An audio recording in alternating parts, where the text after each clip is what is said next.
right, well, hello everyone. My name is Clark Rachfal and welcome to the ACB 2021 Virtual Conference and Convention 60th Birthday Extravaganza main event for the opening ceremony of the Tokyo 2020 Olympics. So we have a great program here for you this evening.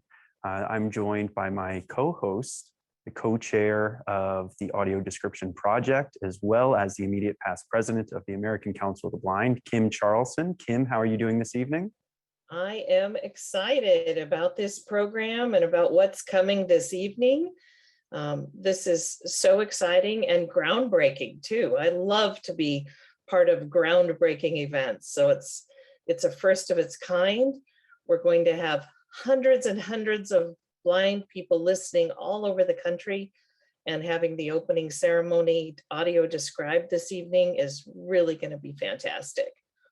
Yes, it is. And we'll be thanking them all throughout the night, but this would not be possible without our partners at Comcast, NBC, as well as our describers and all describers, whether that's Dr. Joel Snyder, who helped describe the U.S. Association of Blind Athletes video that we'll have later on, and the folks at Descriptive Video Works, who will be providing live description in the primetime airings of the opening and closing ceremony and everything in between in primetime. Thank you all so much for making this possible. We are so excited. We've got some terrific interviews to share with you this evening. Just as a spotlight, we're going to be hearing from the lead engineer at NBC, behind the scenes, how audio description gets put together and broadcast from Japan into our homes and into our ears so we can enjoy the programming. And we'll be hearing from one of the two audio describers and from an Olympic athlete. We'll talk more about that later. Several Paralympic athletes, and we'll be presenting an award. So it's a very filled program and agenda with really interesting content. So I think you're going to be very excited to hear it. And just like millions of other Americans, ACB, we are ready to tune in to the Olympics with our family, our friends, our community. I know I have my red, white, and blue silk belt on from the London 2012 Paralympic Games. I'm wearing my Stars and Stripes high top Chuck Taylors. So Kim, I think we're ready to do this. We got a full show. We've got to jump in here. I think that who do we have like first, plan. Kim? We are going to hear first from Tim Canary, who's lead engineer and vice president at NBC. And Tim is going to give us a behind the scenes view of creating and delivering audio description, something I think you'll really learn a lot from. So let's go ahead and watch our first video and hear from Tim Canary. Now, Clark and I would like to introduce all of you to Tim Canary, who is the Vice President of Engineering for NBC Sports. Welcome, Tim, to our pre-show Olympic opening ceremony program this evening. Thank you, Kim. We wanted to talk a little bit with you about your role at NBC and with the Olympics and audio description. Oftentimes, we don't really think about the people behind the scenes who are making audio description possible for us to have access to television, and especially special events like the opening ceremony of the Olympics. So we would love to learn a little bit more about what you do at NBC and how and what kind of experience you have with audio description and how that ties into what you do every day. Sure. Well, for the Olympics, I oversee the U.S. side of the engineering operation here in the Stanford facility, where we produce a lot of our content. And we also produce the audio description call from one of our announce booths. To look at my experience with it, if I go back to 2016 during the Rio Games, I knew nothing about it. and I got a call that we were going to do this this new thing called, well, at the time they were saying VDS, DVS. It seemed to have a lot of different names, but in the end, it was audio description. So my experience really started at that point in 2016, and I honestly didn't know much about it or how we were going to do it. So that was part of it for us. Not that we invented it, but we invented the way we were going to do it. And to be honest, I think we've refined it quite a bit since 2016, with a lot of feedback from consumers about how we could improve it. And Tim, will you share with us, just at a high level, what goes into, from a technical standpoint, in producing the Olympic Games for the U.S. television market? Wow, that's a loaded question. There's a lot of pieces there. Well, when you look at the really big picture view and you step way back, we started planning for the Tokyo Games certainly in 2016 time period. We were aware that there's a Summer Games in 2020. And we start planning for the games years and years in advance. So the planning ends up being, what venues are we going to cover? How are we going to cover those venues? What venues we cover with our own cameras? What venues we cover with cameras and material from what we call the host broadcaster that feeds content out to the entire world, essentially. But our producers look at how we want to do things, and in turn, we look at how much of that content we want to produce here in the US and how much we want to produce in country. So it really starts with years and years of planning, and it's everything from budgeting through to technical planning of how we're going to do things. And overall, it's on the US side and the side in country, you're talking about 3,000-ish people that are involved in producing the game. So here in Stamford, this year, I roughly will have about 1,400 people. We'll have people also, due to COVID, we've relocated people to New York, to Englewood Cliffs, New Jersey, to Miami, and then also to our Sky facilities in the UK. Previously, that all would have been here in Stamford, but it gave us an opportunity to spread things out for social distancing. And then there's an additional 1,800 people or so in Tokyo that are working with us. It's really impressive what you all do, and certainly here, a year delayed from the 2020 games, here in 2021 in Tokyo. It's just impressive to think of that breadth and scope of work that it takes to produce the games. And now knowing that there is expanded coverage of the Olympics, and following the Olympics a month later in August, the Paralympic Games, with audio description, more audio description as well. Yes, absolutely. And for me personally, it's been very interesting to see that evolve, for myself, of how we're going to do this and how we work with our editorial producers to make the audio description better. I remember early on just wondering, were we hitting the mark? Where was the audio description working for the consumers? And we started getting feedback, and that was very, very valuable to us in terms of some of the technology that we employed, and how we made that audio mix to enhance the presentation overall. Tim, can you help us understand the path of audio description? So I'm assuming that you mentioned there's a feed from Tokyo that you receive at the headquarters facility, and then you take that and you start to add components to it.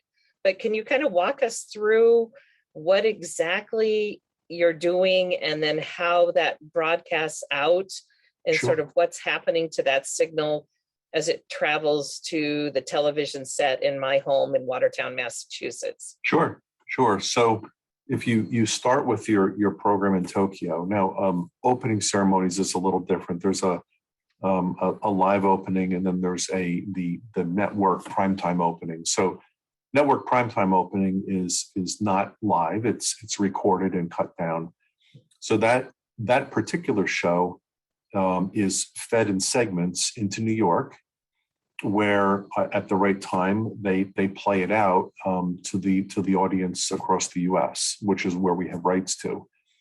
While they're playing that primetime opening show out, what we get is a feed from that control room into an announce booth where we have a voiceover talent who describes what they're seeing, and we basically take their audio. And they're also hearing the program, by the way. They hear the announcers, they hear the fans when there are fans, and they hear all the games and everything else going on, all the natural sounds. So they are understanding what's happening from the broader production. We take their audio, we send that back to New York, where the release control room is. The New York control room, there's a second person mixing just for audio description, and they will take all the natural sounds, the sounds of the announcers on site, any talent, and they will mix it in with the audio description audio that we provide to them. So one of the big challenges that we have is the talent here. They will speak when there's gaps in the program. Sometimes they don't always know when an announcer is going to say something. So that initially presented the biggest challenge, that they never knew when an announcer was going to certainly speak, because sometimes their picture wasn't on that they could see them. So what we've implemented with a lot of feedback from consumers of our product was essentially automatic ducking of audio. And that was really a game changer for the end product. Whereas when the audio description talent is speaking, the main program level ducks down. So in the case of Mike Tirico, if he's going to start speaking, it would reduce his level automatically. And then they would see, okay, Mike's speaking, and they would kind of lay out, and then Mike's audio would kind of naturally come back up automatically. So that was a really, really big advantage. Whereas from my perspective, when I saw and listened to what we did for the Rio Games, there was a little bit too much overlap between the descriptive audio and the on-camera talent, which tended to be a little distracting. I think we've corrected that, and it's gotten much better. So essentially the path is from the host country through New York. We take a feed into Stamford, add some audio, we send that back, and then the New York control room will make a custom mix, which then gets put on a special channel, which through the distribution process gets sent out to the consumer on what we call the SAP, or the secondary audio program channel. And Tim, you talked about the individual at the end of the production process mixing the audio. Not every company does that. Will you share with us why does NBC believe it's so important to have that additional audio mixing of the broadcast audio as well as the audio description audio? Why is it necessary to have someone mixing the audio tracks? Well, I guess if we didn't have a person mixing in the part of the regular broadcast audio, then we think that the audio description product would lose too much of the natural sounds, too much of the energy and feel of the Olympics. You wouldn't have necessarily the music. You wouldn't have all the noises. If it's, I'm trying to think, say just the noises in swimming, the splashes and things like that, or the ball being kicked in soccer. If it were just descriptive audio, you really wouldn't get a sense of everything else that's going on in the program. And I think by having that, literally a custom mix for that, I can imagine that the richness of hearing that is hopefully enhanced to a point that it makes it that much better. I honestly don't know how we would do it without someone mixing that at a better level, having some of the normal program audio mixed into the descriptive audio, I think is key to making it work well. Now, I will say that we do apply some automation to that in the form of ducking, so that the audio descriptive talent is not talking over the broadcast talent too much, because that's really impossible for a human to know when that's going to happen all the time. But I think that's really why we do it, because I think it makes a better end product. I think NBC in particular has done a tremendous job of really enhancing the quality of the audio description listening experience, and taking into consideration that what that listening experience is like, because you're spot on when you talk about wanting to hear the ambient sounds, that those are so important. And we pick up a lot of information by hearing the sounds that are happening, and to have those masked in any way does really reduce your interpretation and your enjoyment of whatever the session is. So, my commendations to you and your engineers for taking that extra step and really thinking about it and making it a full, rich listening experience for the end audio description consumer, because it really has made a difference in not just the sporting events, but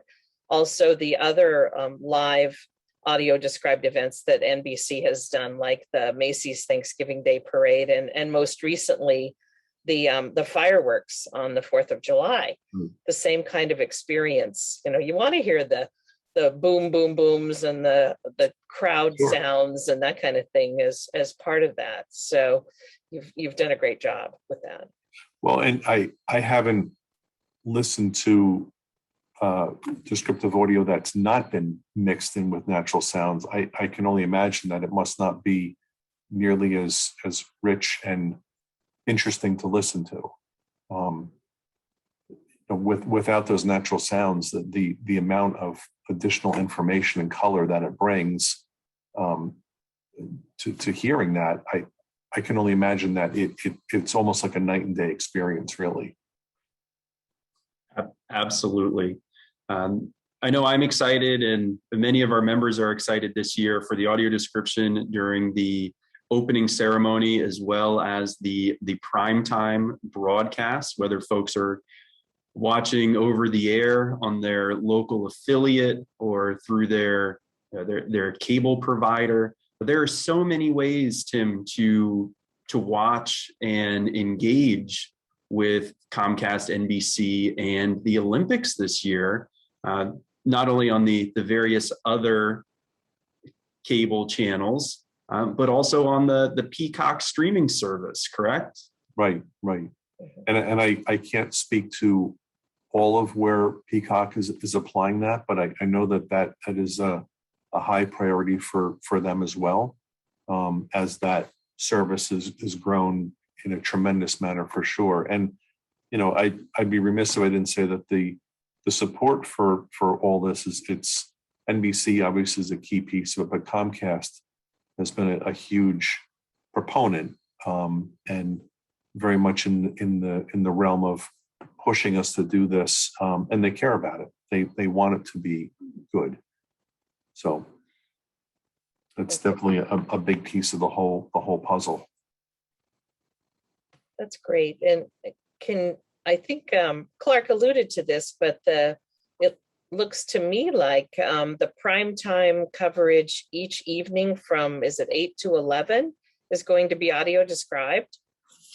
I believe so. I just have to refer to my chart here and just make sure that I don't misspeak. But yes, it is. Yes, 8 to I think 11:30. Oh wow! And we have a show we call Prime West, and it's for the West Coast, and then Prime Plus. So there's a lot of audio description on the broadcast. That's grown tremendously since the Rio Games, for sure. Mm-hmm. That's really a tremendous commitment, and we truly do appreciate it. It's fantastic. Looking forward to it. And another aspect of the Comcast NBC coverage of the games that has grown is the coverage of the Paralympic Games, which will be August 24th through September 5th. In addition to expanded coverage of the Paralympic Games, there'll be audio description available in those primetime sessions as well, correct, Tim? Yes, as well as our sessions that are on cable TV. So that's equally as exciting that it's expanded there as well. And the Paralympics have certainly grown as well in terms of the amount of coverage, which is a very positive development over time. That's incredibly positive. And Yeah. I realized that myself just last Olympics when they were covered some, and just the hearing people talk about how they had watched the Paralympics and just the kind of the awe and the admiration that the general public had for people who perhaps previously they had thought people with disabilities couldn't do anything, and then they watched them competing at an expert level, the elite athlete level, where most of us will never get there.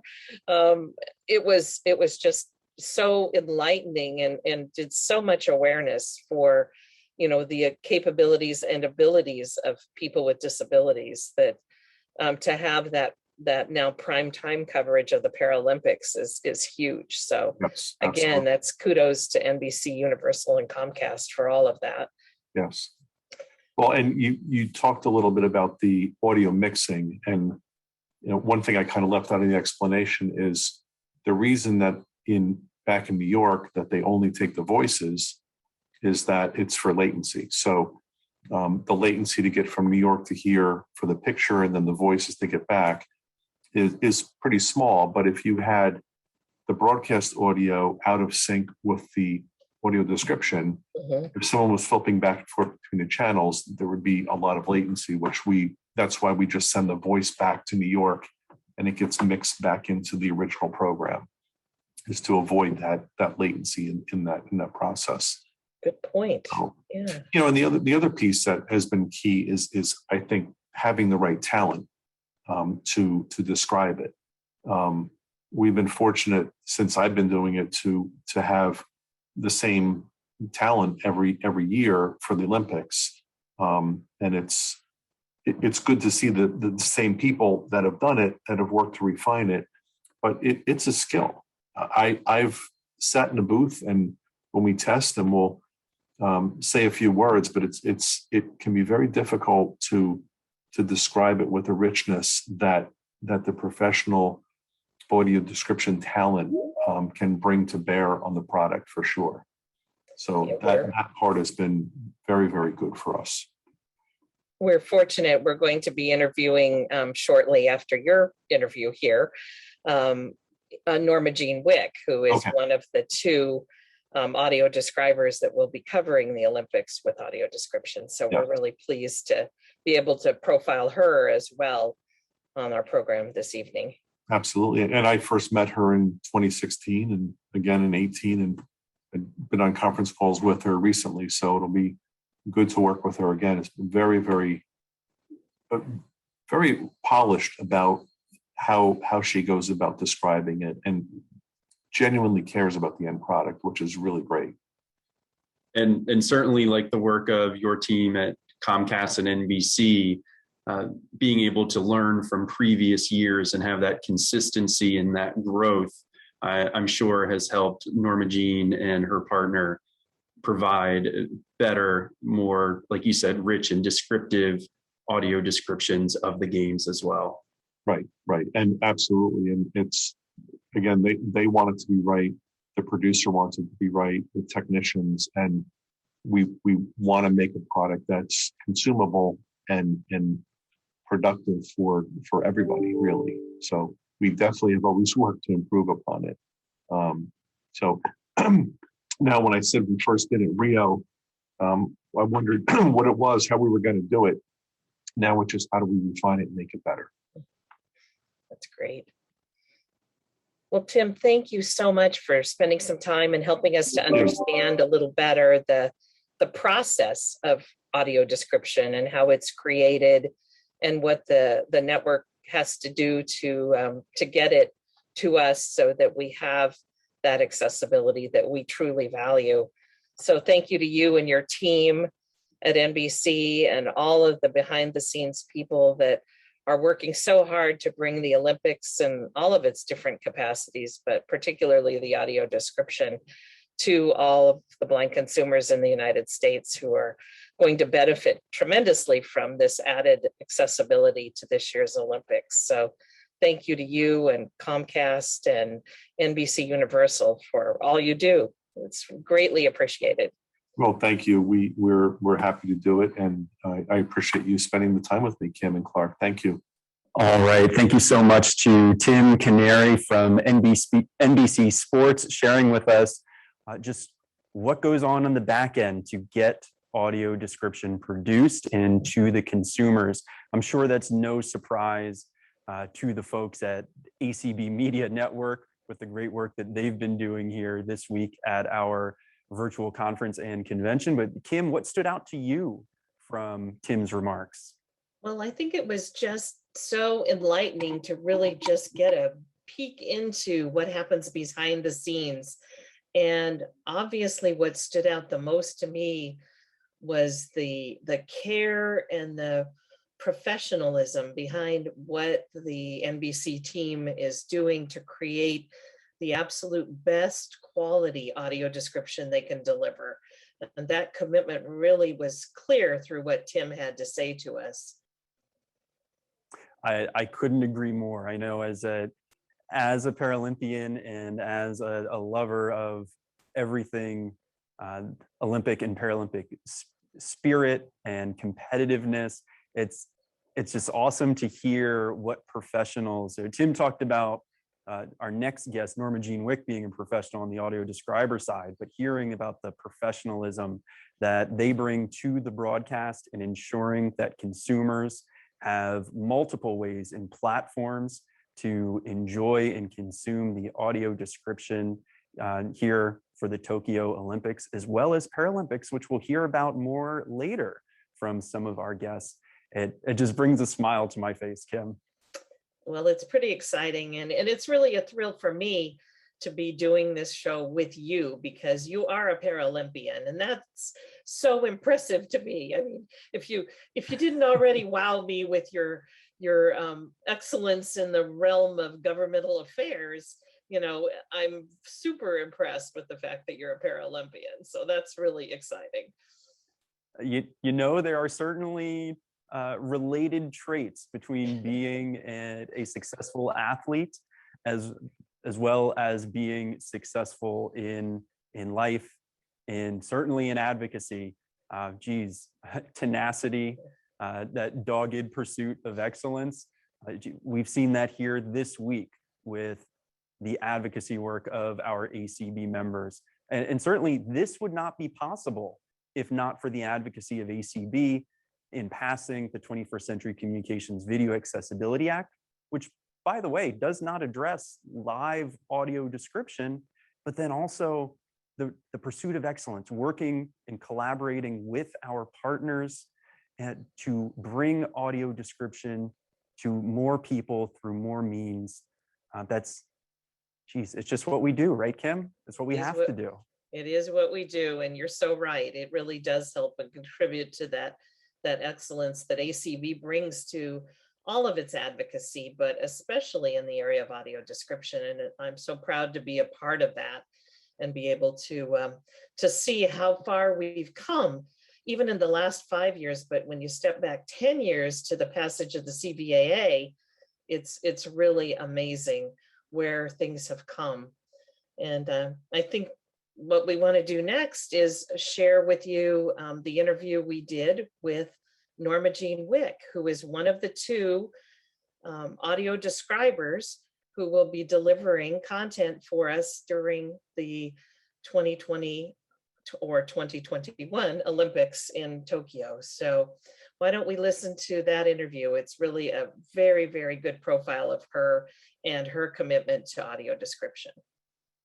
So pleased that we have the opportunity to talk with Norma Jean Wick, who may be a familiar name to some of our listeners and viewers today, because Norma has done some work with audio description in the Olympics, and she is going to be describing the 2021 Olympics from Tokyo. So Norma, it's a pleasure to have you here and to learn a little bit more about you as a describer, but also as a describer of the live audio description of the Olympics this year. I'm so excited to be here, and I'm so excited that we're actually at this point. I think they're going to happen, which is pretty amazing considering what a challenging almost 2 years it's been. So it's really exciting. And myself and my colleague, Tony Ambrosio, and our producer, Monica Downer, are in the throes now of getting ourselves ready for another really exciting Olympics. Well, we've just learned a little bit about what NBC has to do to make audio description a reality for the end blind consumer who is out there listening and enjoying what your art provides for us. But we want to delve a little deeper, find out a little bit more about you and how you prepare for doing live audio description. So let's find out a little bit about you and your background first before we start talking about Olympics coverage and how you're going to handle that. So tell us just a little bit about Norma Jean and the art of audio description and how you became a describer, and then how you got into the side of doing sports audio description. Well, I have a background in both news and sports, but actually I wanted, sports was that was my chosen profession.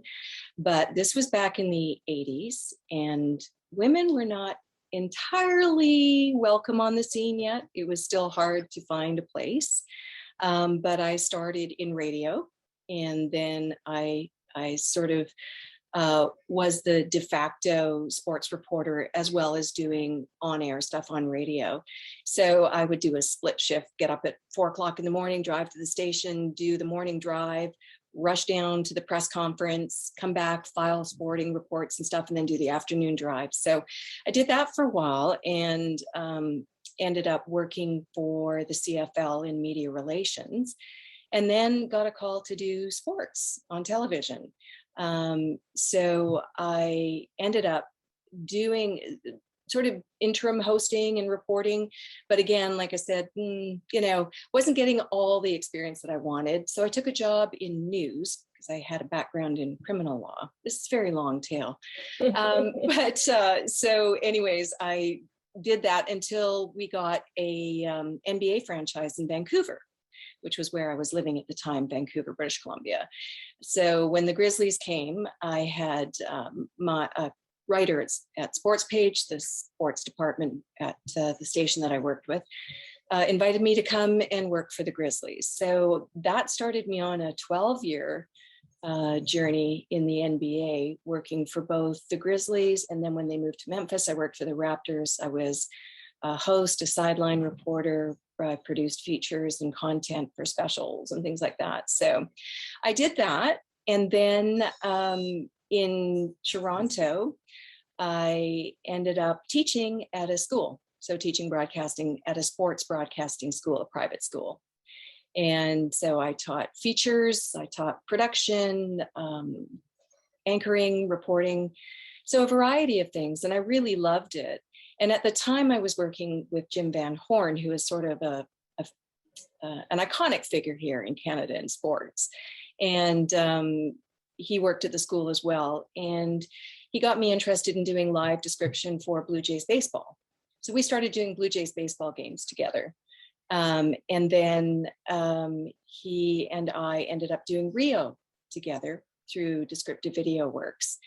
And we had done some Paralympics actually before we did the Olympics. And then once we did Rio for NBC, we just continued on. Last year I did Pyeongchang with Tony Ambrosio, and this year Tony and I are back together again for Tokyo. So kind of a long meandering history, but it mostly revolved around sports. So I was also an athlete growing up as well. So it's in my heart. I think even people who aren't necessarily sports fans are fascinated with the Olympics and sit down and watch them every night while they're taking place, because there's more than just the sporting event. There's the stories about the athletes and the sacrifices that the athletes have to make to get to that level of competition that they have reached in their athletic careers. And there's so many cases of, overcoming obstacles and just incredibly motivating, inspiring stories that come out for people's desires and goals and lifetime goals that are just amazing.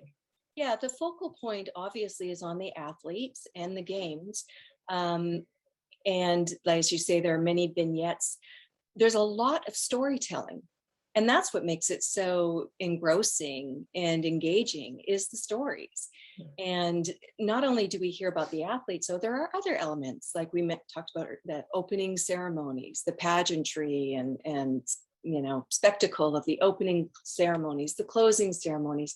And then there's a bit of culture as well, because we're getting to know the host country. So there are many vignettes about arts, entertainment, architecture, food. So there's a whole lot of elements that go into it that make it a really compelling event to watch. And you obviously have a passion for the games and the work that you do. Will you share with us a little bit what it means to you to be able to help everyone experience and be a part of the Olympic spectacle in spirit and pageantry? And what kind of feedback have you all received by providing Olympic audio description in the past, Olympic and Paralympic audio description? Well, first of all, I know myself and my fellow describers see this as an incredible privilege and a responsibility. And we're really here to serve our audience. That's the only reason we're here. So we take our jobs quite seriously when it comes to what can we do to enhance this experience for our audience. And so, for us, we mentioned the storytelling because it really is a lot about storytelling, and the broadcasters that are employed by NBC are all great storytellers in their own roles, whether they're hosts or they're color or they're play-by-play or they're reporters.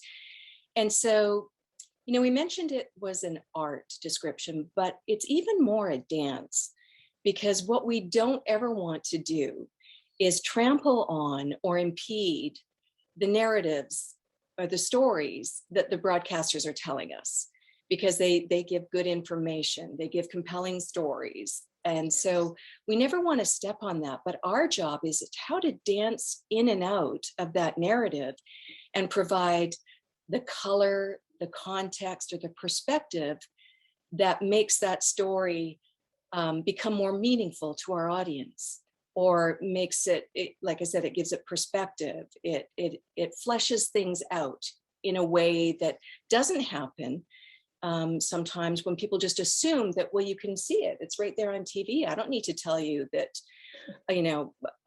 for example, we talk about sometimes even the culture, the scenery and all that. There's a difference between naming something, that's Mount Fuji, or describing it, a volcanic cone that rises 12,000 feet high, with snow and ice covering it like frosting, so wherever possible, if we can add that kind of detail to something so that we're not just naming it, we're actually describing it, giving it shape and context and color, perspective. I feel like that's a lot of what we do. It's all about the details for us. We try to do what our audience does, and that is listen to the broadcasters, listen to what's being said, and then again, try to find ways to dance around them to, again, give perspective, more detail, more color to enhance what they're saying. Norma Jeanwick and Descriptive Video Works, thank you so much for giving us that behind the scenes look at what it's like for the audio describers. And that is not the entire interview. It's just that we have such a packed show for everyone here this evening. If you want to hear the rest of Norma Jean's interview and comments and perspective on audio description at the Olympic and Paralympic Games, please visit the ACB YouTube channel, where the full 25 minutes of that interview are available in its entirety. And Clark, So I think Kim, maybe we can also get the entire interview put on the post-convention podcast of this program, so people can hear that as well. So it was a very informative interview, and Clark and I have had a really hard time because we've just got so much great content to share with you, and we wanted to share it all, but when we put it all together, we would have had to start at probably 4 o'clock today to start sharing it all with you. So we had to make some tough decisions as broadcasters of the evening. And so we definitely want you to hear the full interview, because Norma Jean and also our other guests were just great to talk to and learn more about their engagement and their level of skill and the commitment. It's just, again, it's the same theme from what we heard from Tim, as Norma Jean takes such pride and feels such a serious sense of responsibility to deliver the message to us that is accurate and complete, so that we will have the most vivid picture we can have in hearing the description. And I think that's just amazing. and during the primetime airing of the opening ceremony, which will begin at 7:30 p.m. Eastern, everyone will just stay right where you are, and we will have that with audio description for you. You will hear 2 describers. You will hear Norma as well as her partner in audio description crime, Tom, and they are, Kim, they're like any other partnership, whether it's, you know, what my pilot and I had to do on a tandem together, if it's what one of our guests later on here this evening, Lex Gillette, will be able to share about working with a guide runner. It takes practice to be a professional and to be at the top of your game in the audio description world. And to be part of a team. I mean, that's the ultimate in teamwork. And really what we're accomplishing, whether it's on the running track or ACB, we're always talking about it takes a team, and it really does. Nobody does things all alone. You know, there's got to be a team. And Kim, that's interesting the way you phrase that, because earlier today I was looking, and the International Olympic Committee, the motto has always been faster, higher, stronger, right? And anyone who knows Latin, I'm sure, is yelling out what the 3 Latin words are. But faster, higher, stronger. They've actually added a 4th descriptor. Now it's faster, higher, stronger together, which is just like ACB's convention, you know, better together wherever we are, right? That's right. And just like you have to be as part of a team together. No one can be the fastest, you know, except for some of our guests later on, the fastest, jump the highest, or be the strongest on their own. And certainly here at ACB, we excel because we all do it together in our advocacy work as part of the ACB community. We are all better together. Well, speaking of our next guest, being the fastest, Marla Runyon. She was in the Olympics, Paralympics in '96, and the Olympics in Sydney in 2000, and in Athens in 2004. She's a runner, and she's a former colleague of mine at Perkins. You're going to hear a little bit of her story and her journey. So let's run that interview and share our conversation with Marla Runyan, athlete and Olympian. Well, Clark, it's great to have with us on this next segment, Marla Runyon, who is an Olympic runner from the Sydney Olympics and a colleague of mine in the past, and a resident of Watertown, just like me. We live about a half a mile apart. So welcome, Marla. We're so happy to have you join us on this portion of our pre-show Olympic opening ceremony coverage. Thank you, Kim. It's really great to be here. So thanks for having me. So we want to find out a little bit about your journey in running, because that is your primary focus in sport, and most particularly kind of how you journeyed to the 2000 Olympics as a member of the US Olympic team, and what your race was, and kind of some of the stories behind it. Now, yeah, I wish we had a lot of time, because you actually wrote a book about the whole episode, which I've got that information, so I'll share it a little later on in this segment so we can tell people that it's available in an accessible format. But yeah, tell us a little bit about your journey and how you got to Sydney. And Athens. I made my second Olympic team in 2004. So sure, I'm happy to share the story. I will back up slightly. I promise I will not make this too long of a story, but I always like to start with the motivation that drives us, or drives an athlete to want to aspire to be in the Olympics. And I was a collegiate track and field athlete back in the late 80s in San Diego. And in 1988, I was sitting about 2 inches from my television in my little apartment on campus, because I am visually impaired. So I would sit really, really close to the TV. And I was glued to the 1988 Seoul Olympic Games, and especially watching Jackie Joyner-Kersee in the women's heptathlon. And after watching hours and hours of those Olympic Games, I marched right out to the track at San Diego State and went right up to my coach and said, I want to be an Olympian. And that was 1988. And I'm pretty sure, while I could not see the expression on his face, I usually say, I think he might have been chuckling a bit at my declaration that afternoon, and said something to the effect of, well, that's great, Marla. We'd all like to be in the Olympics, but that is not always a possibility for everyone. But I was pretty adamant that that was a goal I wanted to set for myself personally. And even if I didn't achieve it, I felt like the pursuit of it was worth it. And so for 12 years, that was the goal and the dream and the vision for me. I graduated from college, got out of graduate school in 1994, and then decided to dedicate that effort towards that goal. And it's important to understand, how do you make an Olympic team? Like, how do we choose our Olympic team in track and field in the United States?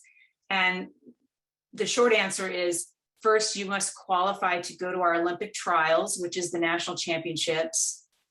And then once you get to the trials, you also have to have already run what's known as the Olympic standard, which is a time standard that's much, much faster, that's established by the International Olympic Committee in coordination with World Athletics. So you have to have run the time standard to even be eligible to be a contender. And then once at the Olympic trials, and usually the top 36 to 40 athletes in the country will qualify for those trials, you'll run the prelim, a semifinal, and a final, and only the top 3 will make the team. So if you're 4th, you don't make the team. If you have a bad day, you don't make the team. It is really all about performing on the day. And so what I would do is, once the Olympic trials, the schedule would come out, I would look up my event, and I would write the date and the time that it was going to happen. And I would literally write it in big black Sharpie and hang it on my wall, because everything I did every day was all about that race and that moment. And that's what drove me all the way to Sydney. So I competed in the 92 and 96 Paralympic Games. I was a T13 classification, which is athletes with vision impairment. In those days, there were not very many events offered. They don't have a full menu of events for all classes in the Paralympic Games. That is true today as well. But I set every record I could set. I won as many medals as I could win. And after 96, I kind of came back to that original, goal of mine was I'm going to make a decision that from this point forward, I'm only going to compete against fully sighted athletes, and I'm going to set my sights on the 2000 Olympic team.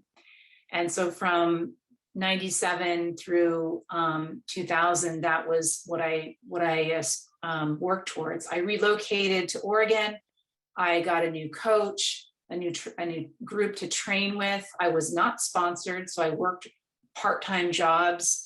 I lived off very little money in a really dumpy apartment, but it was across the street from the running trail.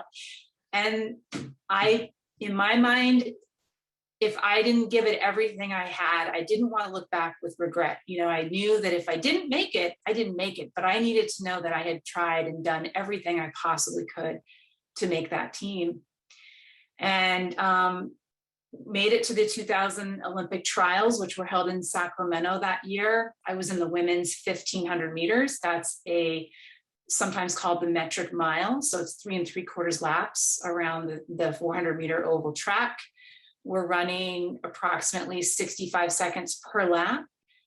So it's, if you were to convert a 1500 meter time to a mile, it's around a 420 mile or 419 mile is what we're running pace wise. At the Olympic trials, teams are made and lost in tenths of seconds. So it is everybody really fighting for those top 3 spots to make the team. And I was one of those athletes. And on that day in Sacramento, which was in July of 2000, I was running for the 3rd spot. I knew that the 1st and 2nd runners were faster than me, had faster personal bests than I did, but I was a strong contender for that 3rd spot, and kind of played a tactical race somewhat to hold on to that last kick in the last 300 meters of the race. I pulled ahead and remembered coming down that final straightaway, and all I could see was red track. The surface of the Mondo track is usually red.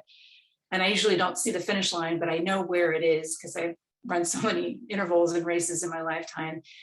And crossed the line. And I've told this story to only a few people, but I crossed the line and my name went up on the Jumbotron, and 30,000 people in the stands, including my parents. They knew I had made the team, but I actually didn't know. I couldn't see the Jumbotron. I couldn't see my name. And in the 1500, it was a long enough of a race that sometimes if the pack broke apart, I'd lose track, no pun intended, but I would actually lose track of my positioning sometimes. And I hadn't remembered passing one other athlete in the race, and I thought maybe I was 4th. So I kind of tried to play it cool. I'm at the finish line and I'm, got my hands on my hips and leaning over, I'm catching my breath, and I couldn't stand it anymore. And I literally walked up to an official and said, "What place did I get?" And that's when I realized that I had actually did finish 3rd and had just made my first Olympic team. Wow. Marla, you mentioned, being a visually impaired athlete, not being able to see the Jumbotron and having to check with the official to know where you finished at Olympic trials, and not being able to see your coach's expression when you voiced your conviction on wanting to be an Olympian, and your desire to be an Olympian. But what was it that, as an athlete with a visual impairment, that made that a realistic goal for you? Where did you even get the notion that an athlete with a visual impairment could aspire to be an Olympian? Because that's a really good question. For me, it was, and I think this is true for most athletes, is like when you experience a little taste of success, you kind of reset your new goals. Like you set a goal and then you either meet it or surpass it, and you go, oh, and you kind of reset. And you're like, okay, well, if I ran that, maybe I can run this. And for me, I had been competing in a completely different event prior to 2000. I was a heptathlete, which is where you're doing sprints and hurdles. Believe it or not, I did the hurdles, the javelin, shot, and throws and jumps. But the heptathlon, ironically, I was 10th in the 96 Olympic trials in the heptathlon, so nowhere near making the team. But what that experience did is it introduced me to the 800 meters. And I ended up in 1996 running the fastest 800 meters by a heptathlete in the United States. I have a woman, a female, the women do heptathlon, men do decathlon. And it was a huge personal best for me when I ran that time. It was a 2-second PR. I planned on retiring after that race. I was going to retire after the 96 Olympic trials, but it was that race, that little taste of success.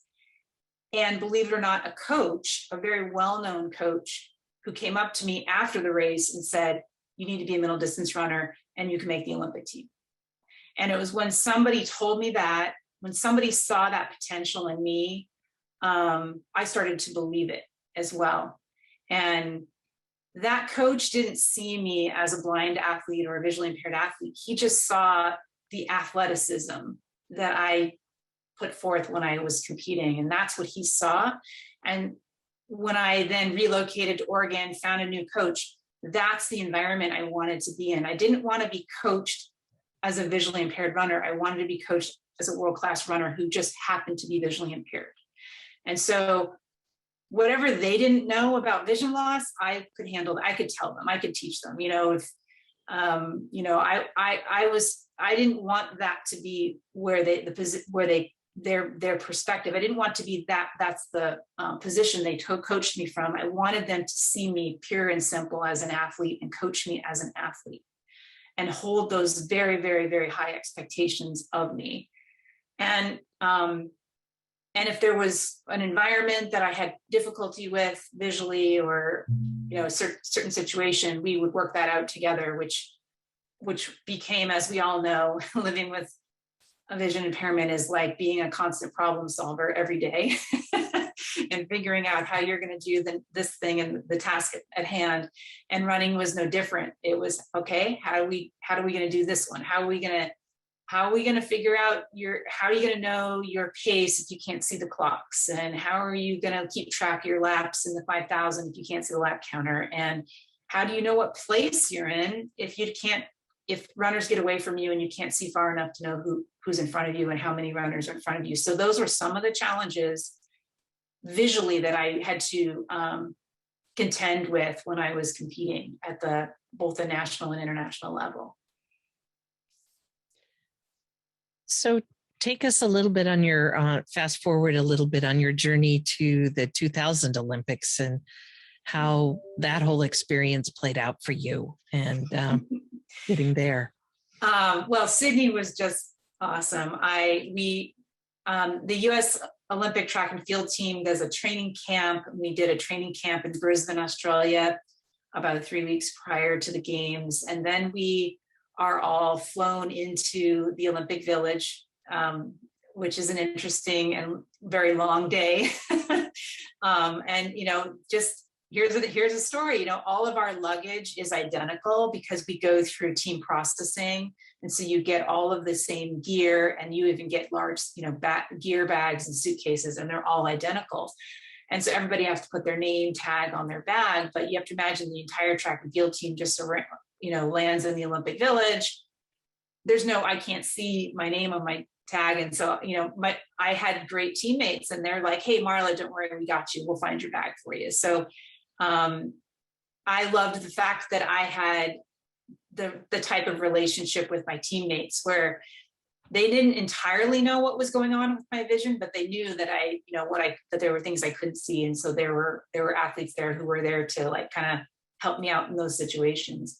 The track in, the Olympic Stadium in Sydney was magnificent. I think it was held something like 80,000 spectators. And then there's a warm-up track always adjacent to the stadium where we warm up. And then when we're brought in for our first race, we're taken into a tunnel, go through all the gear checks and bib number checks and uniform checks and all shoe checks and all those types of checkpoints. And we're held in a, you're in the belly of the Olympic Stadium. So you just hear this amazing crowd cheering for whatever race is on the track at that time. And then they lead you out. And it's just like, it's just amazing because you go in this very, very dark tunnel, kind of in the belly of the stadium. And all you can do is, all I can do is hear and listen to all the sounds. But then you come out into this well-lit, enormous stadium. It's like overwhelming, but it's so thrilling at the same time. I have to say that one of the things I did when I would race in the United States is the tracks that I raced on, I was very familiar with their the layout. And the track is an oval, so your backstretch and your home stretch are straight in 2 turns. And so I would be able to find landmarks or know positions of how the stadium was situated around, the bleachers were situated around the track to kind of get my orientation when I raced. And I didn't really have any challenges with that throughout most of my career. But when I got to Sydney and I got into that stadium, we really literally have seconds before the gun goes off. And so there's not a lot of time to get your bearings and kind of feel like, okay, where am I? What side of the track am I on? And where's the finish? And you're also, what I described is kind of like running in a fishbowl where both sides of the track are identical. And so there were moments when I was racing in that first round where I'm like, wait a minute, am I in the back stretch? Am I in the home stretch? Mm-hmm. And not having orientation like that is just devastating because everything about racing is your pace and you're gauging that maximum. You're near 100% effort, but you've got to gauge your kick and you've got to, hit your splits in order to hit the time to advance to the next round. And so even though I had that moment of sort of disorientation, I still made it all the way to the final and ran in the Olympic finals. So I was where I finished eighth in the world, which ain't too bad. That's right. That's so for sure. It's really, really just an amazing experience. I think when I think back to it, I think, if I had just even soaked it in a little bit more, because you think as an athlete, well, I'll be back, and I did compete again in 2004, but there was really nothing quite like that first Olympic experience in running in Sydney. So it was kind of amazing. And Marla, here we are on July 23rd. It's the night of the Olympic Opening Ceremony. Did you march on for the Olympic Opening Ceremony as part of Team USA? Absolutely, I did, yes. Can even remember when the track and field team came together in the village to nominate the flag bearer. So each sport for the country, for the United States, had their own meeting essentially to nominate a flag bearer for the country. And then eventually all those nominees went up against each other. And I don't know who made the final decision, but remember that quite well. One of my teammates nominated me because I was the first Paralympian to also make the Olympic team. But we ended up choosing someone else, which was fine. I will tell you this funny story about the opening ceremonies for athletes. As exciting as it is, you spend hours upon hours on your feet, being sort of escorted into, getting into, we were actually held in the gymnastics stadium while the opening ceremonies was going on. And then the Parade of Nations is kind of towards the end. So we sat in the gymnastics stadium with all the other countries, and then we were brought out. And I don't know whose idea this was, but I was supposed to wear these navy blue high heel shoes.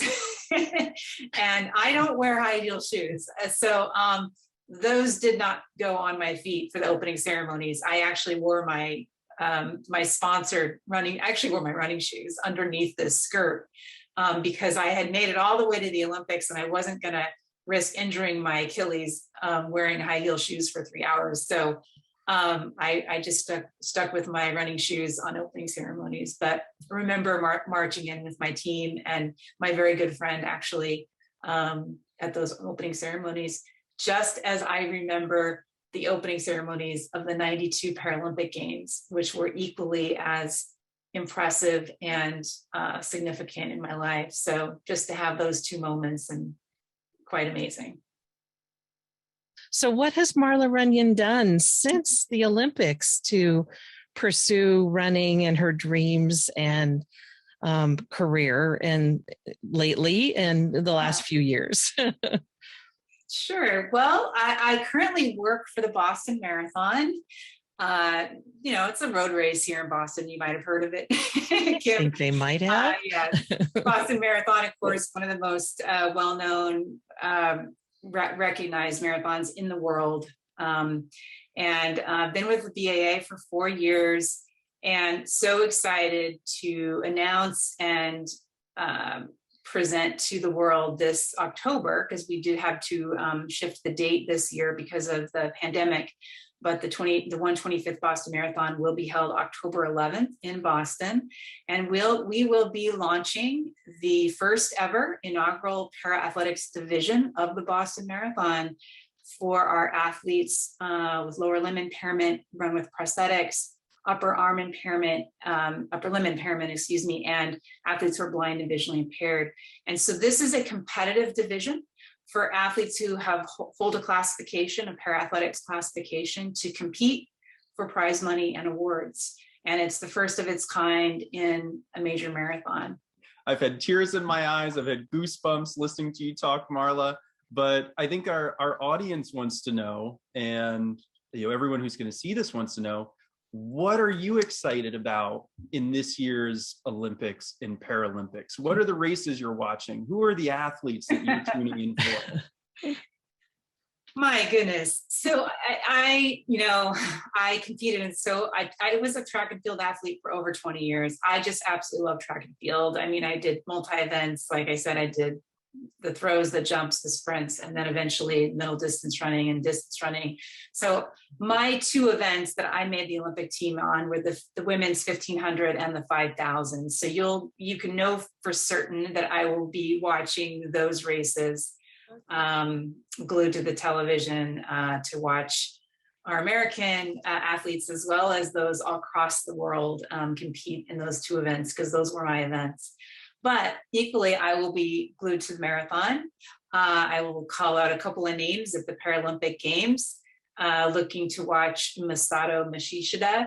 She is the current world record holder for T12, and she's a blind marathon runner from Japan. She is the gold medal favorite. So I am really excited to watch her run and cheer for her and cheer her on. She's also, if she's not too tired, has agreed to come to Boston. So I look forward to her running well in Tokyo and then hopefully welcoming her right back right here to Boston. And then we also have Michael Roger from Australia, and he is a arm amputee, but he is the only, he's now the second para-athlete to break the 220 barrier in the marathon. He's run 218. He's also the world record holder and world champion. So you can't go wrong watching Michael. And so those are just a couple athletes I know I'm going to be watching. Well, we could talk to you for hours, and I wish we had more time because it's fascinating and motivating to hear your stories and to hear about others as well, other athletes. So you've given us some great information to keep our eye on some of these other athletes and that will be in Tokyo. And for those of you who might want to hear a little bit more about Marla's story, you can check out her book called No Finish Line: My Life as a, let's see, I don't know what the subtitle is, and my Braille display just went flat. So No Finish Line for sure by Marla Runyon. My Life as I See It. Thank you. My Life as I See It. I knew you'd remember since you wrote the book. So, but we have it available in Braille and we have it available in digital audio through the Talking Book program. So if anyone's interested, feel free to reach out to me or to your local cooperating NLS Talking Book library, and they'll be able to connect you with Marla's book. So again, Marla, I want to thank you so much. You brought so much more depth to my understanding of the Olympics, and I hope others feel that way as well. Clark, any final words? Yeah, Marla, thank you so much, and go Team USA. Absolutely. Oh yeah, go Team USA. Yeah. Well, I have to say, I'm thrilled to watch all athletes from all the countries. To be honest with you, I just love, as you know, the Olympic Games and Paralympic Games, and so thrilled. Number one, thank you, Kim, for this opportunity to speak with both of you today. But the coverage that is around on the horizon for our Paralympic athletes, they have been, since I've retired, watching them take the reins and literally drive the next generation, and watching para athletics evolve. It has been so phenomenal, and I am so proud to be a para athlete, to be a Paralympian and an Olympian. So I'm going to be so excited to watch both games. So thanks again. Oh my goodness, Kim. I mentioned I had tears in that video then. I've got tears and goosebumps now. I'm ready to run through a brick wall. How about you? Oh my gosh. It's just incredible what she accomplished and how she what she did. It's just amazing to me. And I admire her and her athleticism, and what she's doing now with the Boston Marathon is fantastic. So pretty terrific stuff. Definitely paying it forward for the next generation of Olympians and Paralympians to come. Dovetails nicely to what ACB is doing with our Get Up and Get Moving campaign as well. But from one Olympian and Paralympian to another Paralympian joining us here live this evening from Chula Vista, California, Lex Gillette. How are you? I'm fantastic, Clark. How are you? How are you, Kim? I'm great. It's wonderful to have you with us this evening. Oh, it's my pleasure. I always joke that Lex is my mom's second favorite Paralympian. Now that I'm married to a Paralympian and world champion, Lex, I think you just got bronze in that race. Oh man, yeah, I want to drop another slot. So, Lex, you're 1 month out from the Tokyo Paralympic Games. Will you share a little bit with us about just briefly about your story? I know some folks are familiar, but others, this is their introduction to you. So just give us a little bit about your background in sport. Totally. I grew up in North Carolina. I could see up until I was 8 years old, so born with sight. And when I was 8 years old, I started to experience retina detachments, which led to a string of 10 operations that I had that 1 year that I was 8. And after the last operation, doctors said that there wasn't anything else they could do to help my sight. And they said that I would eventually become blind. So that led to a gradual decrease of sight over the next few months to the point where I couldn't see anything. And, as you're aware, Clark, we get connected to some really phenomenal people in life, and we have our families and different specialists and TVIs, O&M specialists, and all of those people helped me to get to this point of just shifting my mindset. And somewhere along the road, I was introduced to track and field, specifically in high school. I had a teacher who noticed that I was pretty athletic, and he worked with me on a day-to-day basis to get to a point where I felt comfortable with running and jumping. And, the rest, as they say, is history. So I've been participating in Paralympic sport for the past, 2004 was my first games, fresh out of high school, and trying to figure out the sport. And it's been a beautiful 17 years, and I'm looking forward to a month from now being in Tokyo and competing at my 5th Paralympic Games. And for those who don't know, Lex is very modest. Not only will this be his 5th Paralympic Games, but he is a world champion, a multi-time Paralympic silver medalist. And oh, by the way, he's the only totally blind person to jump further than 22 feet. So he is also a world record holder as well. I got to brag about you, Lex, if you're not going to do it yourself. That's what I'm here for. Hey, I appreciate it. So, Lex, we heard Marla Runyan talking about the opening ceremony. That's often held in the Olympic and the Paralympic Stadium, the stadium in which you will be competing. I know this year will be a big departure, but in Rio, in London, in Beijing, what was it like walking through the tunnel into the Olympic and Paralympic Stadium? And what was it like taking the start line in a Paralympic race? Okay, let me set the scene for you.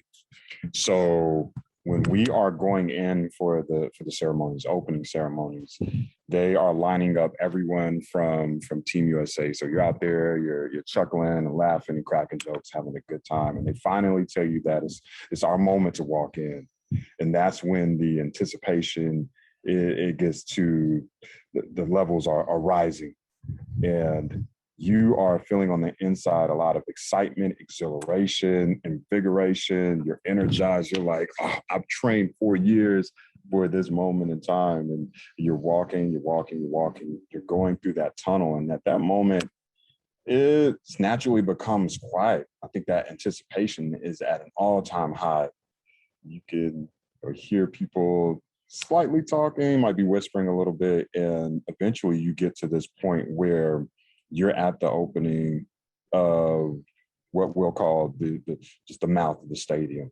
And from there, as someone who's blind, you feel the entire facility just open up, massive, feel the heat of all of the people inside of the stadium. You can feel the excitement in all of your teammates on your left, your right, front, back, and you're hearing all of the music, the sounds, and you hear the announcer over the PA. Just, oh, Team USA is marching in. It's just a lot going on in there. And when you talk about competition, it's a similar type of situation where you go into the call tent where all of the athletes are required to go prior to competition.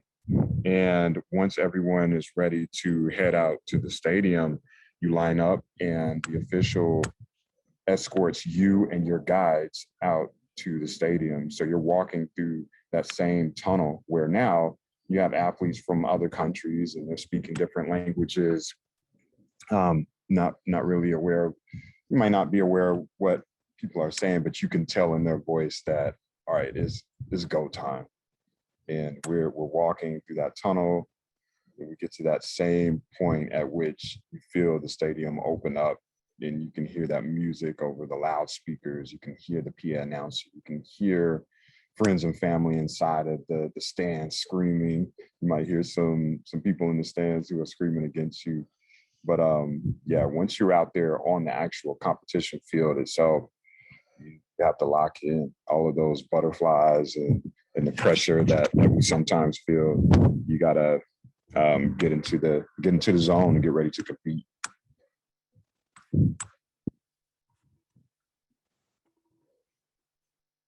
And Lex, I know that you are a very big sports fan, not only of track and field, but other sports as well.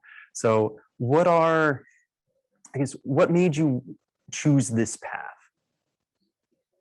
We participated in this fitness test in high school, and one of the activities was standing long jump. So I was just naturally good at standing long jump, and from there I had my visually impaired teacher who had told me about the Paralympics, and he told me about the potential to travel the world and break records and win medals. And you tell a 14, 15-year-old kid that, it's like, all right, well, where can I sign up? And so he took me down to the track and showed me everything about the sport. And although it was difficult in the beginning, I had him there, and he believed in me so much that in a lot of ways I began to believe in myself, and I began to see what was what was possible. And from that point, it was Monday through Friday training together, and he helped me to Is he in the green room? To get to my first games. You are truly very good with words. I mean, you're so descriptive about what you've experienced. And I mean, I feel like I was practically there the way you were telling your story. So it's, your next career, you're going to be just as good as your athletic career in communication or writing or something like that, because you are a true communicator. Oh yeah, I definitely want, try to bring people into the environment, I want to make you feel like you're living vicariously through me. It's an amazing time. So yeah. And Lex, to that point, we grew up and there wasn't coverage of the Paralympic Games. We had to find our sports idols, whether it's football, basketball, or Olympians, right? For me, it was Christy Yamaguchi, and I'm a little bit taller. She's a little bit better, but we'll toss the rest of that out. What do you think it means for the generations of athletes to come, those future Paralympians, to have audio description for the Olympics and the Paralympic Games? I think it's huge because they now have that exposure to athletes who live a similar experience as them, and athletes who may come from a similar background or from a similar culture, and it hits differently when you're growing up and you see someone who may be experiencing the same type of eye condition that you have. And so when they see that you're out and about and you're doing amazing things on and off the field of play, they see someone who, I can be like this person. Let me learn more about them. What are they doing within the sport? What are they doing to get better as an athlete? What are they doing outside of the sport? And I think that's really huge, because we all know that athletics is, you have a finite amount of time that you'll be able to spin the bike really fast for a period of time. You'll be able to run fast for a period of time, and after a while, unfortunately, you have to step away. And the beautiful thing in that is knowing that we have kids who will come up behind us and who will take that baton, and they'll be able to train and compete just as hard.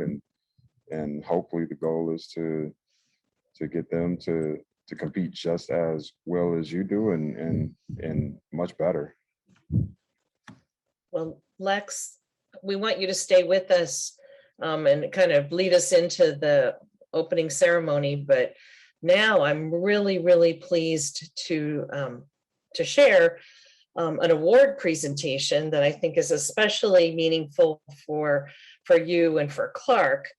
The Audio Description Project of the American Council of the Blind gives a series of awards. And in the category of achievement in audio description in museums, parks, and visitor centers, the 2021 Outstanding Award for Excellence in Audio Description was presented to the U.S. Olympic and Paralympic Museum in Colorado Springs, Colorado. So we want to share with you the presentation itself and the acceptance for the museum. So let's run that interview now. Hi, this is Tyler Carter, two-time Paralympian in alpine skiing. On behalf of the entire U.S. Olympic and Paralympic Museum team, we are honored to receive this award. We take great pride in ensuring everyone that comes through these doors experiences Team USA's Olympic and Paralympic history. We hope that all guests leave experiencing the values of the Olympics and Paralympics. We look forward to welcoming you to Olympic City, USA soon. All right, so that was for the Olympic and Paralympic Museum. Lex, we are fortunate to have Robert Brady from the Olympic and Paralympic Museum on a session about accessibility museums earlier this week, and he said that is our museum. Folks can go there. You can interact with the accessible user interfaces. You can get a lanyard with a credential, much like Lex will have in Tokyo. And once you set your profile, the RFID tags, the radio frequency identification tags within your personal credential will carry your accessibility settings. So if you are a screen reader, if you want audio description, you're able to walk up to an exhibit and it will automatically read your credential and load your personal accessibility settings. I was there in September of 2020. And of course, I had to look up my man, Lex Gillette, and see his accolades in the system there. Lex, how does it feel to have, it's the house that Lex built?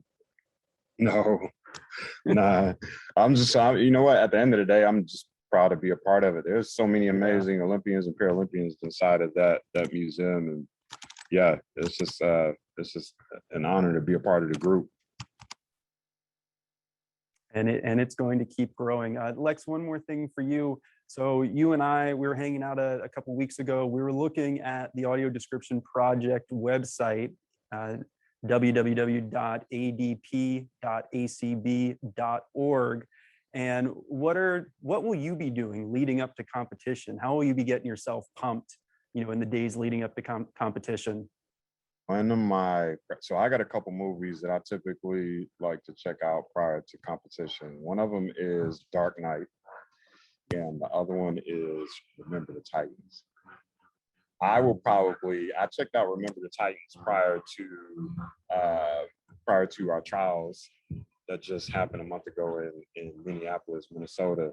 So I don't know, maybe I'll get with the Dark Knight in the lead up to Tokyo, but either one of those, I'm certainly going to make sure that I can get on and have those movies described, because I've never actually checked out either one of those with audio description. And I would certainly love to, because the beauty of audio description is having those moments where there's gaps, those moments where it's just those very cinematic, high level artistry moments of the movie where there's not any dialogue. And so to have someone that describes that, to help you connect the dots, to be able to understand more of the film, that's crucial. That's critical for all of us to understand the movie. And so I'm gonna bring up one of those and see what else I can learn about these movies that I've just listened to so many times. But each time there's something new that I learn, and I know with audio description, that's gonna bring it in full spectrum for me. And those are both available with AD if you search the audio description website. And Kim, much like movies, how audio description provides verbal descriptions of those key visual elements. I know that's what's going to be getting us so excited for the Olympics and Paralympics, having the audio description available, not only for the competition, but the Parade of Nations, the opening ceremony that we'll see here in a bit. Just got another guest to join us. And Kim, why don't you introduce that guest? Sure. Thanks, Clark.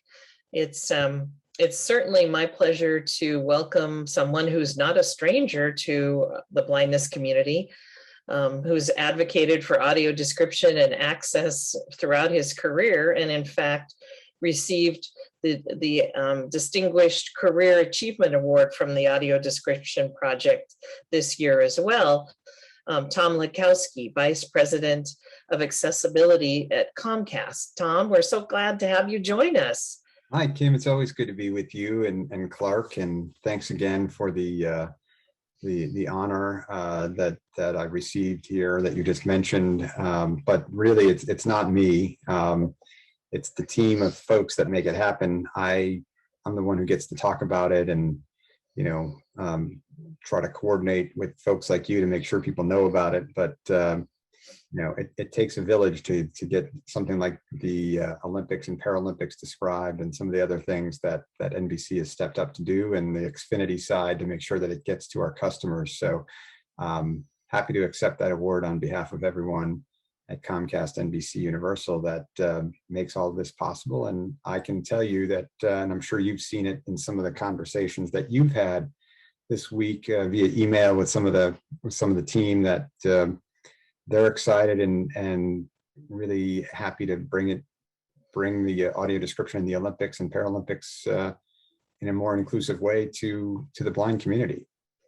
And Comcast has really been an absolute leader. And in fact, Tim Canary, the vice president in engineering at NBC, really strongly referenced the leadership and the commitment of Comcast and how that really set the stage for NBC Universal to really embrace audio description. And listening to Tim, it was quite clear. Clark and I both recognized the commitment that he has to quality and his team to providing the highest quality audio description in the broadcast experience. So that was really truly an attestation to Comcast and the work of you and your team. Well, Tim's great, and Monica Downer is another one who's going to be supervising. Certainly, Norma and other, who you interviewed, and other describers that will be there from Descriptive Video Works. The engineering folks that make sure the mix is right, and it's just amazing when you think of the thousands of people that are involved in the Olympics production alone. Some back here in Stamford, Connecticut, others in Englewood Cliffs, New Jersey, some in other parts of the country, and obviously over in Tokyo. But somehow it magically comes together, and when 7:30 hits tonight, we'll be on the air, and off they go. And I'll be watching here with you, and just really excited the fact that this is going to be the maybe third consecutive Olympics that has had audio description, and obviously closed captioning has been there. But even there, the team is expanding on the website and offering even more closed captioning than ever before, and expanding the Paralympics coverage in general.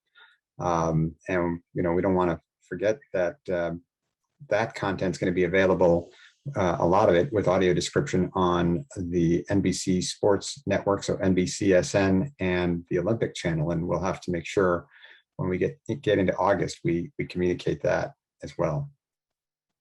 Absolutely.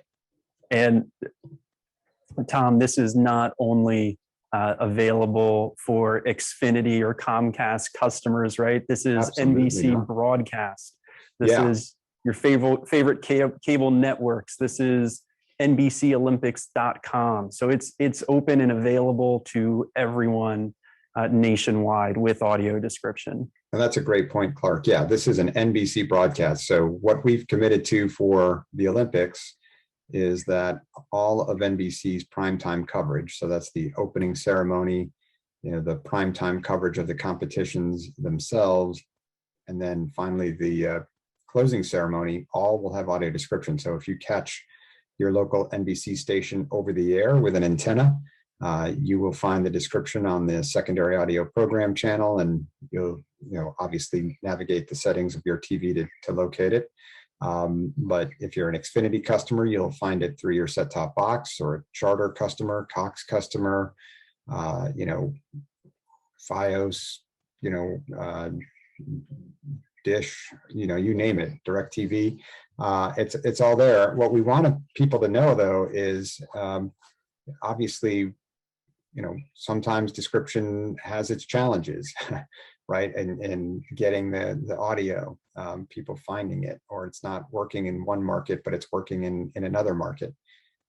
Kim and I have had many conversations like that, and sometimes we have to chase these things down. And so there's a hashtag, NBC Olympics A11Y, that if you're not getting the audio description over the next 2 weeks, and then again during the Paralympics, for the next 2 weeks, use NBC Olympics A11Y. That's the hashtag. And then for the Paralympics, it would be NBC Paralympics A11Y. And that's where we have people monitoring that hashtag on Twitter.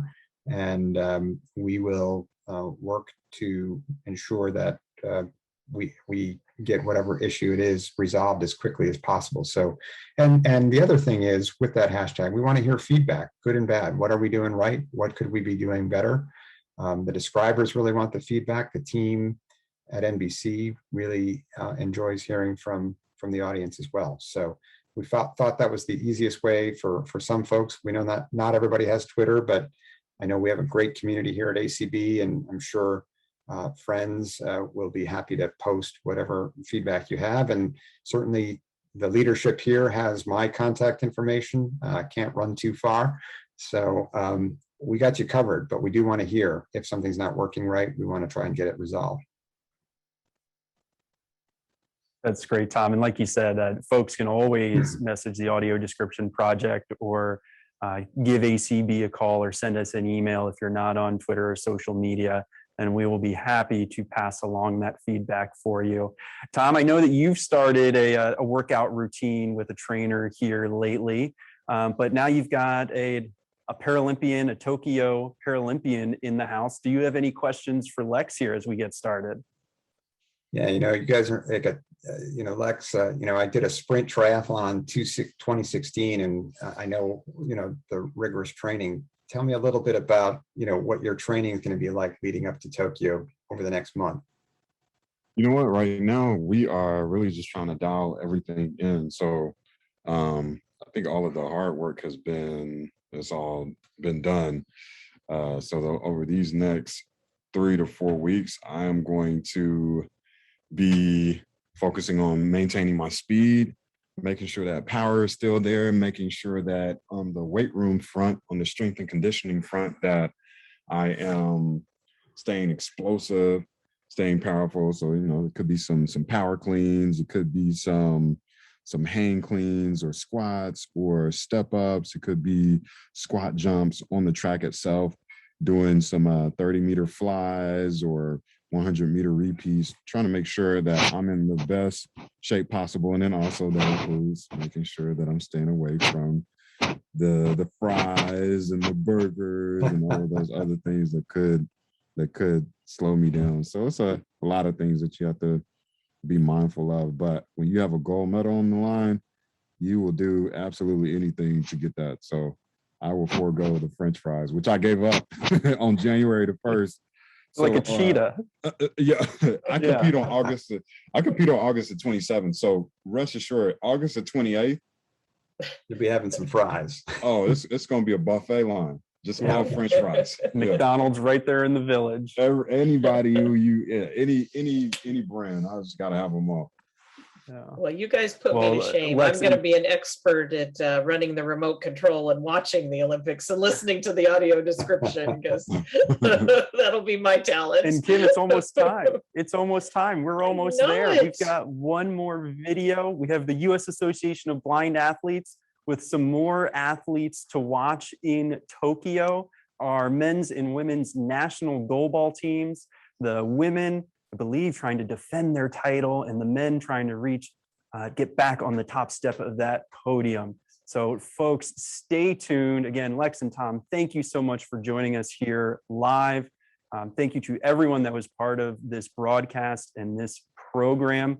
And don't get up and get moving right now. Sit tight. We've got the opening ceremonies with audio description coming, and then we can get up and get moving after that. Be a part of our watch party. It'd be great. Thanks for having me. Goalball Court, a white woman, Molly Quinn. Good evening. My name is Molly Quinn, CEO of the United States Association of Blind Athletes. As we all look to rebound from the effects of the pandemic and resume or increase our fitness levels, United States Association of Blind Athletes is proud to support the American Council for the Blind's Get Up and Get Moving campaign. Our vision is for every American who is blind and visually impaired to lead a healthy lifestyle by actively participating in sports, recreation, and physical activity. The Get Up and Get Moving campaign is a fantastic way to raise awareness about the harmful effects of a sedentary lifestyle and the numerous benefits of committing to a life of physical activity. Paralympians train. Like many of you, the Paralympic athletes on our USA men's and women's goalball teams were forced into confinement last year due to the pandemic. While they learned to train and maintain their fitness levels on their own, they were also hit with the news that the Tokyo 2020 Paralympic Games were to be postponed for an entire year. The dreams and goals that they had worked so hard for would require another full year of dedication. Our goalball athletes had to recommit themselves to 12 more months of training while putting other life events on hold. But something remarkable happened during this extra year of training. Our USA goalball teams saw the hand they were dealt as a unique situation. Instead of lamenting over another year of training and self-sacrifice, they seized it as an opportunity to become better. And they've done just that. And now it's my pleasure to introduce the teams to you now. Blindfolded goalball players in action. The USA men's goalball team for the Tokyo Paralympic Games. Darrell Walker, Jacksonville, Florida. 2016 silver medalist. 3rd Paralympic Games. Bald and bearded black man. Tyler Marin, Coral Springs, Florida. 2-time Paralympic medalist. 4th Paralympic Games. Clean-shaven white man with dark hair. John Tusku, Commerce Township, Michigan. 2016 silver medalist. 2nd Paralympic Games. A white man kicks high. Callahan Young, Irwin, Pennsylvania. 1st Paralympic Games. White man with red hair and beard. Matt Simpson, Smyrna, Georgia. 2016 silver medalist. 2nd Paralympic Games. A white man with dark hair. Zach Bueller, Huntington, Indiana. 1st Paralympic Games. A bearded black man. The USA women's goalball team for the Tokyo Paralympic Games. Lisa Chetkowski, Boonton, New Jersey. 3-time Paralympic medalist in goalball. 6th Paralympic Games. A red-haired white woman. Amanda Dennis, Peachtree City, Georgia. 2016 bronze medalist. 3rd Paralympic Games. The white woman smiles and waves. Mindy Cook, Columbus, Ohio. 1st Paralympic Games. White with blonde hair and glasses. Mary Bai Hooking, Salt Lake City, Utah. 2016 bronze medalist. 2nd Paralympic Games. Asian with light hair. Eliana Mason, Beaverton, Oregon. 2016 bronze medalist. 2nd Paralympic Games. White with long hair and glasses. Asia Miller, Portland, Oregon. 3-time Paralympic medalist in goalball. 6th Paralympic Games. A white woman, arms outstretched. Against the U.S. flag, letters in silver, USA 2020 Paralympic goalball team. So as I get this opportunity to be here with you today, I'm here in Fort Wayne, Indiana, the home of the USA goalball men's and women's team at the Olympic and Paralympic training site, Turnstone Center. What an incredible facility, and our teams are ready. News footage. U.S. Olympic and Paralympic Tokyo Olympic and Paralympic Games are set to play in the Paralympic Games. U.S. Association of Blind Athletes. Honor of the Tokyo Olympic and Paralympic Games. The moniker that we've started to say now is finish the job. Your USA men's and women's national goalball teams are giving their all to represent Team USA. In goalball games, blindfolded players hurl a large blue ball on a quest to bring home the gold. Now you can join the movement. A woman defender, another woman tosses the ball, a coach with young players. Join us in supporting the next generation of Paralympic athletes. Goalballers grin, players face us, and provide more opportunities for the blind or visually impaired.